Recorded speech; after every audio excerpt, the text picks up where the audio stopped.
About something that I believe will resonate with all of you as leaders, as creators, builders, and change makers. How do we invest in our shared future to solve the challenges we face today? In the days following Prince Harry's painfully quiet reception at the 2025 Upfront Summit, a new twist is surfacing, this time from behind closed doors in Montecito. According to a source claiming to be a staff member from Team Sussex, Meghan Markle was not just absent from the event, she was livid.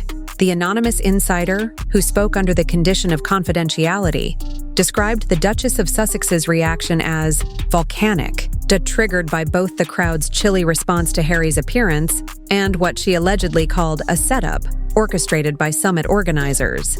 But the fury didn't stop there. The source claims Meghan's ire extended across the Atlantic, aimed squarely at the royal family. Just to see me up here, perhaps wondering which of the plethora of issues consuming the world today that I'm going to talk about. Well, I don't have that long, and I know that Mark wants to quiz me after, so I'll keep this important topic brief. That intro landed with all the enthusiasm of a corporate voicemail. What followed was a speech made up of vague statements and familiar laments. And the crowd? Unmoved. The silence said more than applause ever could. No one's listening anymore. Multiple attendees confirmed the awkward moment. After concluding his remarks, Harry paused, perhaps expecting a reaction. But none came. Not a standing ovation. Not a single polite clap. Not even the telltale coughs that fill uncomfortable silences. The way that I answer the question of how we invest in our shared future is different now living in the US to when I was living in the UK. Why? Well, because before I moved, so much of my life revolved around charity. I would certainly agree with that. It's by no means a criticism of the UK, but certainly here, one of the big differences that all the British people that I speak to, they all say the same thing, which is in America, everyone wants to get behind you. Harry's influence has faded. Once celebrated as a rebellious, royal, challenging tradition, the Duke of Sussex now appears increasingly irrelevant in the eyes of the public. Meghan felt humiliated for him, the staffer said. But more than that, she was angry. Really angry. She thinks Harry was used as filler, thrown into a minor panel to make the summit look progressive, while they set him up to fail. Well, she's not wrong about the filler part. In contrast to past events where Harry headlined, this time he was slotted into a mid-level wellness panel, miles from the main stage. The summit's leaked internal agenda showed Harry speaking after a panel on blockchain ethics and just before a presentation on climate tech, a strange placement that made one thing obvious. He was filler, not a feature. That alone may explain the cold reception. The audience wasn't there for Harry. He wasn't the draw. He wasn't central. He was just there. And in the world of public influence, being irrelevant is worse than being controversial. The fact that day-to-day life has gotten so much harder, and that as bosses, you want to offer world-class coaching to your employees. Now, the people in this room represent a sizable piece of the industry dedicated to being the first and follow-on capital to investing in companies that are developing technological solutions to address the root causes of societal challenges. Now, focusing on one core issue at its source, ultimately to solve the hundreds that stem from it. That's the future that I see. Companies that are designed not just for profit, but for an investment in a better shared future. After all, if we carry on at this rate, even the most profitable companies will exist in a world of smoke and rage. At the summit, Harry's speech was met with what many described as a vacuum of energy. No applause, no reaction, just a stiff silence that made headlines for all the wrong reasons. Now we're learning that Meghan had strongly advised against the appearance altogether. She told him not to do it, the staff member revealed. She said the summit didn't align with their goals anymore, that it wasn't their audience, and that it would be another PR misfire. But Harry wanted to go. He thought it would help reconnect with industry leaders. Instead, it appears to have done the opposite. An Irish pub just down the road in Santa Barbara, and it's they do good bangers and mash. And I guess that's sausages and potato.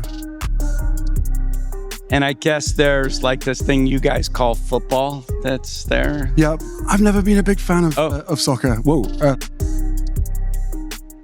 Tell me, what 5 years of living here, what do you miss the most about the UK?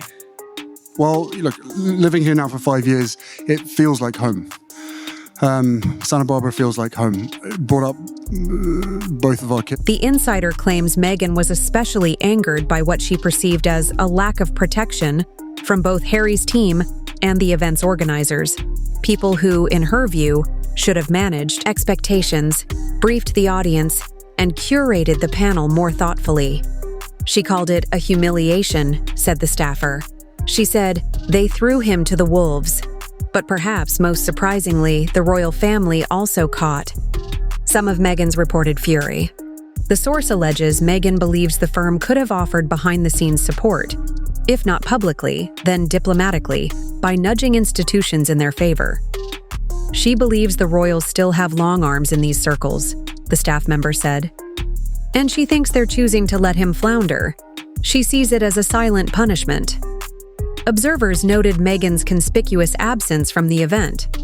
While insiders chalked it up to scheduling conflicts, the new claims suggest it was deliberate and rooted in frustration. Not only did she skip the summit, but she reportedly had no intention of being associated with it if things went south.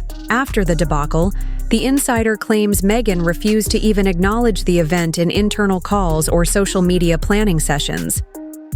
Behind the scenes, morale at Archewell has reportedly plummeted. Staff layoffs, dwindling partnerships, and stalled projects have left the organization with few public wins and fewer defenders. Now, the couple is said to be at odds over strategy, with Meghan allegedly pushing for a radical brand reset, while Harry clings to the causes closest to his heart. Meghan wants to pivot. New platforms, new narratives, fewer speeches, and more storytelling, the insider said. She's tired of the public therapy sessions.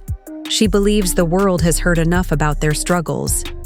If true, that would be a refreshing move after years of forever victim approach. While Harry continues to make public appearances, Meghan decided to retreat from the spotlight, focusing instead on building what she reportedly hopes will be a more curated, controlled comeback. Still with their previous ventures, Spotify, Netflix, and Penguin Random House, either stalled or terminated, the Sussexes are rapidly running out of platforms.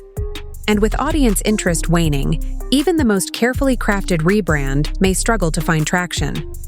Spotify ended their agreement in 2023, with exec Bill Simmons labeling them grifters. Netflix passed on, renewing their deal, citing lackluster engagement metrics for Meghan's shelved animated show Pearl and underperforming docuseries.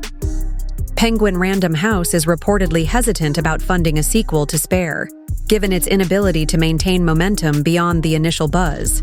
According to a March 2025 PR Week report, insiders from media, tech, and branding circles describe the Sussex brand as stale and radioactive.